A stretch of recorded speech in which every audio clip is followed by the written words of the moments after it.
Hello, I'm Luke Neller and welcome to Best Replays of the Week. Before we begin, you might see some Russian letters this episode, but don't worry, these are international replays and you can check them out in the description below.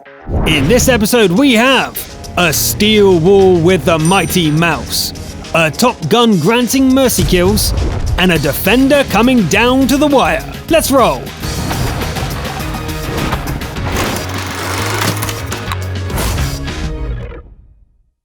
We'll start with the heaviest wall of steel ever to exist, as Hick 69 from the European region takes a mouse onto Redshire.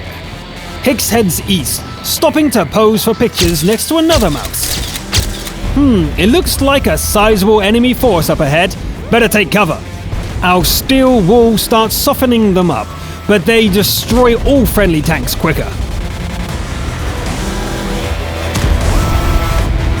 Even the other mouse is destroyed terrifyingly fast. And then it's just Hick's. It's game over, man, game over! The enemies surge forward, but with Hick's now in charge, this steel wall will hold and starts cutting them down. Some of the firestorm flies above the mouse, targeting allies who are providing fire support. Every gun turns on the mouse. Hick's picks off a charging WZ and countercharges a foolish ST-1. The ST-1 keeps pressing the attack, but Hick has time to pick off an FV before giving it any attention. The Soviet Heavy is dangerous and powerful, but next to a mouse it looks like a toy. Hick continues to block its fire and focuses on taking out an E-100. Okay, it's time to teach the ST-1 a lesson. The opponent doesn't seem to know what to do. He can think about it back at the garage. An LTTB zooms in to finish the last opponent, whilst the mouse trundles forward. Only 2 enemies left on the map, and there's the E4. Our steel wall gets a solid hit from long range and proceeds to hide as the LTTB continues to capture. It looks like a capture victory with it at 86%. Time to relax. But wait, the Object 140 comes flying out of nowhere. Hick grabs at the controls and flings a shot in hope of a kill, but the shot bounces and the object gets the reset from 97%. Oops. Well, there's no mistake on the second shot as the object explodes. The E4 wins its duel in the distance, so Hick parks the mouse in the capture circle rather than heading out to challenge the TD directly. The capture ticks on, and the steel wall is ready to offer fire support. The bar reaches 100 and the last enemy goes down. Double victory! Solid tanking from the mighty mouse. As the second mouse demonstrated, the tank is far from invulnerable. It takes good angling of the hull and turret to make it shine. Well played, Hick 69. I would have just nuked the place from orbit, just to be sure. Staying on the European servers, we have a game from Cookie, who drives a Constructor T-34-100 on fjords. This Czechoslovakian variant of the T-34-85 has excellent firepower, but it is distinctly mediocre in both mobility and protection. Cookie begins by punching a hole into a T-1 Heavy, then pushing forward and almost one-shotting a Chaffee.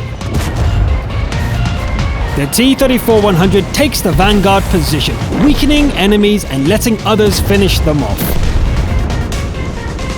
The Allies are slow in taking out the Panzer T-25 and it becomes the first personal kill. Opponents are advancing on the southern road, but Cookie is on the case. The method is the same as before and very effective.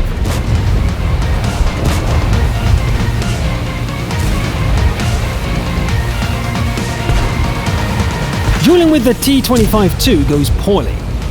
The tank isn't well suited for this, and unlucky RNG doesn't help.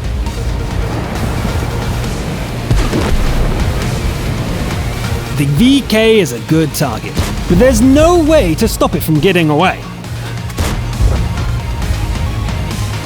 The second VK gets in a free shot, and this medium can't make it up that slope. They score another hit, but this time Cookie manages to get a return in. Allies finish off the VK, so Cookie celebrates by taking out the other one.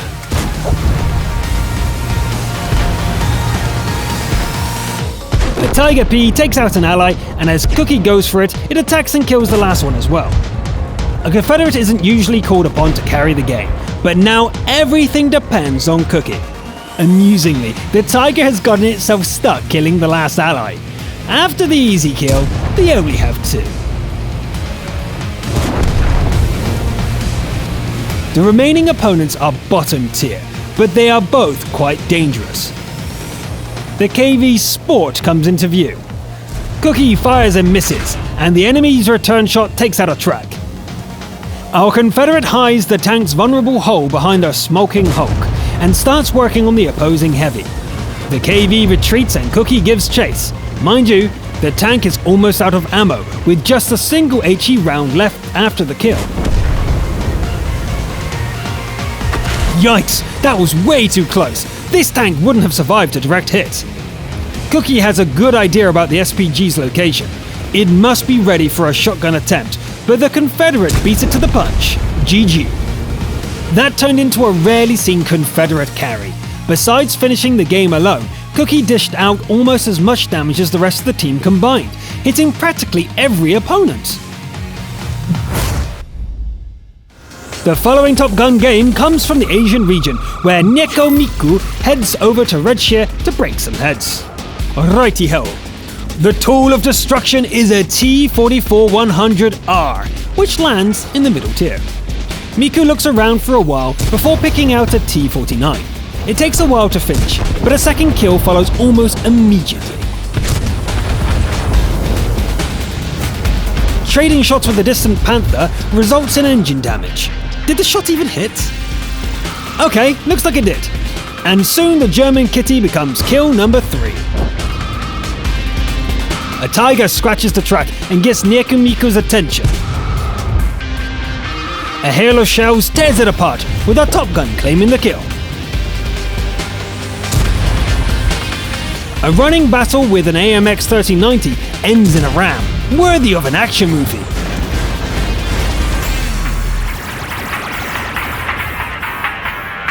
The Batchat SPG hurries into cover after the first hit, but it doesn't quite manage to hide its turret. That's kill number 6. This M103 is badly damaged, so Nico Miku puts it out of its misery. The Borsig is clearly suffering as well. It's a kindness to end this run. There are 2 enemies left, but which one needs to go first? Nico Miku approaches the IS-2 cautiously and commits to the kill once it's been weakened. It's just the E-50 now, but Nico doesn't want to risk crossing the open ground. Maybe this Hulk will work as a shield.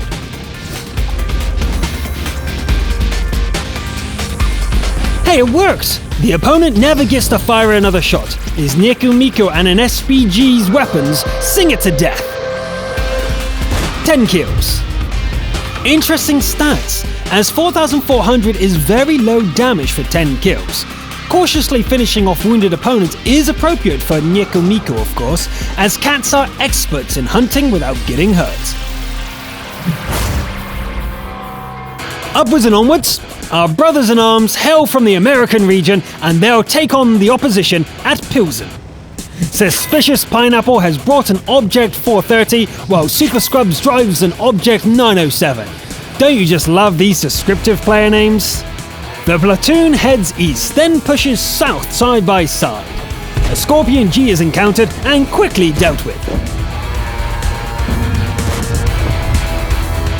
Scrubs puts a shell into an ST-1 before both objects pull back into better positions.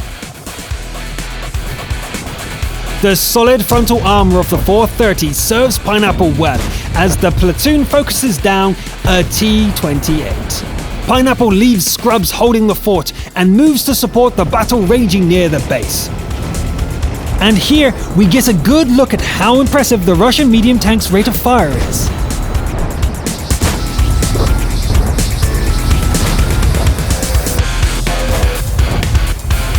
The damage mounts up, with Pineapple claiming a second kill. And then a third. Nobody else is in position to stop the capture, so the job falls on the 430. Pineapple does some fancy driving to angle the hull, but this time the armor fails. The T-34 knows how to sidescrape as well, and the combatants trade ineffective shots. Pineapple pushes forward, only to get tracked again by a second opponent. Scrubs joins the fight, finishing off the T-34, and the tracking Scorpion doesn't get to fire another shot. There are more enemies coming. Scrubs takes position to guard the base, while Pineapple swings wide to make sure nobody gets to the SPG. Scrubs puts up a good fight, but the 907 is taking a lot of damage. The 430 races back and helps to put down an IS-4. Sadly, there has been too much damage, and the 907 blows up before Pineapple can properly get back. Suspicious Pineapple is now without their teammate, but there's no time to mourn as an E5 is threatening the arty. The object's armor holds up once again, and Pineapple picks up a Top Gun. The Heavy's tank destroyer sibling is lurking near the capture circle, together with an IS-3. Suddenly, an SPG charges out, but gets blown up by an allied one. Good job, Arty! The IS-3 charges as well, and lands a nasty hit before going down. Any chances of surviving a shell from that E4 are now gone. The Arty attempts a shotgun charge, but dies without causing damage. Both machines are one shot from death, so the next good hit will decide the winner. There's no hurry, and Pineapple has time to choose the approach carefully.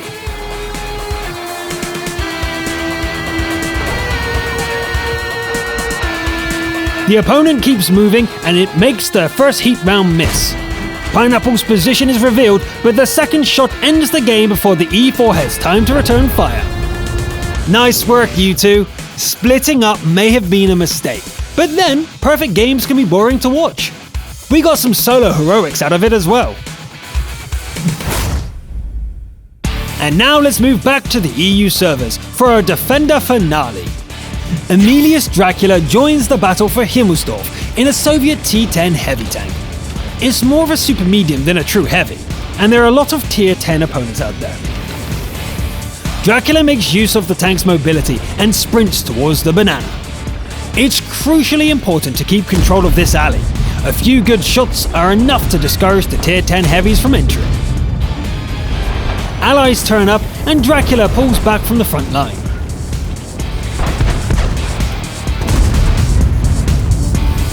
An American heavy pushes forward and takes a lot of effort to put down.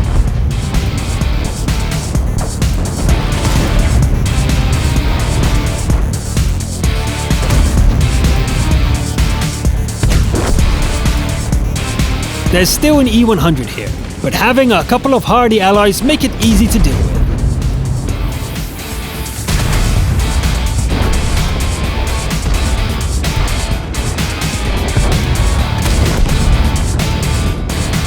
The Defender's spider senses tingle and the T-10 heads for the home base. There's a few seconds to prepare before the challengers appear. The first shots bounce on both sides, but Dracula's follow-up reduces the odds to 4 versus 7. The second rival tries his luck again and meets the same fate. The third one is a Grow 15, so it mustn't do damage. The Defender peeks out, fires, and takes the grill's shot on the track. Magnificent! The TD isn't dead, however, nor is it alone. The Defender tries to be ready for anything, but gets surprised by an E75. Dracula returns the shot, and an ally deals with a threatening E50M. The other remaining ally dies in the distance, and the E75 gets wrecked. The Defender rolls out to finish the grill, this time surviving more with luck than skill. A Bat Chat makes this attack run, but the track is repaired just in time. The opponent tries again, and Dracula just picks it off with a shot. The last ally is dead as well, and there's an enemy in the circle. Dracula sets up another flawless side scrape, backs into view, and catches the Jagdpanzer looking the wrong way. Goodbye, thanks for playing. Mano a mano then, Signor Waffenträger. The opponent accepts the duel, and everything goes great for Dracula, except that the ammunition is running out. The side scrape works perfectly, and the last shell hits home. But now what? The Defender waits to see if another shot is coming, then turns around and drives around the city block when vision is lost. Remember how I said this tank is more of a super medium? Dracula gets up to 45 kilometers an hour before going around the corner. The opponent gets off a shot, but it doesn't matter. The flimsy TD turns into scrap, and the defender carries the day. What a fight, and what an ending! 30 shells isn't much for a game like this, and looking at the stats, the defender sure made them count. Never give up, and never surrender. And that's it for this week. I enjoyed being able to pronounce the player names this week, although the animated singer was an interesting experience. I'm Luke Neller, thanks for watching, and I'll see you next time.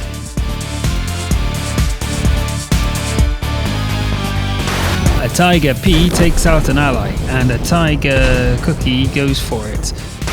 Dracula joins the battle for Himmelsdorf in a Soviet Tier 10! Ha ha ha, V-Tank.